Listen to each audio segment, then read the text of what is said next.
Hello all, டேஸ்டியாக தக்காளி கத்திரிக்காய் கடையல் எப்படி செய்கிறதுன்னு பார்க்கலாமா? 10லேருந்து 15 சின்ன வெங்காயம், வரமிளகாய் 3, கறிவேப்பிலை, மீடியம் சைஸ் தக்காளி ஒரு 5, 4 கத்திரிக்காய் எடுத்துக்கோங்க. ஒரு கடாயில் 2 டேபிள் ஸ்பூன் அளவுக்கு ஆயில் சேர்த்துக்கோங்க. ஆயில் காஞ்சதும் 1/2 டீஸ்பூன் கடுகு, 1/4 டீஸ்பூன் கடலைப்பருப்பு சேர்த்துட்டு கடுகு பொரிஞ்சதுக்கப்புறம் வெங்காயம், வரமிளகாய், கறிவேப்பிலை சேர்த்து வதக்கிக்கலாம்.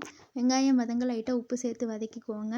அது கூடவே கட் பண்ணி வச்சுருக்க கத்திரிக்காவை சேர்த்துட்டு நல்லா வதக்கி விடுங்க. கத்திரிக்காய் நல்லா சுருண்டு வந்ததும் தக்காளியை சேர்த்துக்கலாம். 1/2 டீஸ்பூன் மஞ்சள் தூள், 1/4 டீஸ்பூன் மிளகாய் தூள் சேர்த்து நல்லா கலந்து விட்டுட்டு 1/4 டம்ளர் அளவுக்கு தண்ணி சேர்த்து தேவையான அளவு உப்பு சேர்த்துட்டு மூடி போட்டு ஒரு 5 to 10 மினிட்ஸ் விட்டிங்கன்னா தக்காளி கத்திரிக்காய் நல்லா வதங்கி குழஞ்சி வந்துடும். கடைசியாக மல்லித்தலை தூவி இறக்கிட்டு ஒரு பாத்திரத்துக்கு மாற்றி கடைஞ்சி எடுத்திங்கன்னா டேஸ்டியாக தக்காளி கத்திரிக்காய் கடையல் ரெடி.